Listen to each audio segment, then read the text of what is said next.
ఎందుకంటే కిందనే మీరు సైన్ చేయకపోతే కిందనే మిమ్మల్ని స్థానికులు కానీ స్వామివారి భక్తులు కానీ ఖచ్చితంగా అడ్డుకుంటారు. ఇప్పుడు మీరు దీని ఒక పొలిటికల్ డ్రామా క్రియేట్ చేయడం కోసం మీరు స్వామివారి మీద అమితమైన ప్రేమ ఉన్నట్టు చూపించుకోవడం కోసం కొండ మీదకి వస్తున్నారు. కానీ మీకు తెలియని విషయం ఏంటంటే మీరు ఎప్పుడో ద్రోహానికి పాల్పడ్డారు.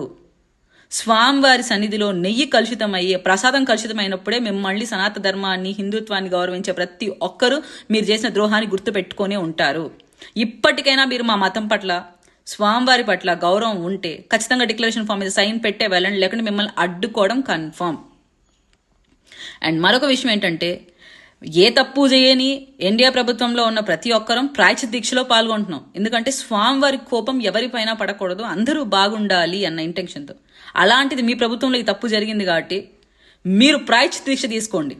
ప్రాయశ్చిత్తం మీకు ఖచ్చితంగా జరగాల్సిందే అని కోరుకోండి. ఎంత పెద్ద తప్పు మీ ప్రభుత్వంలో జరిగింది.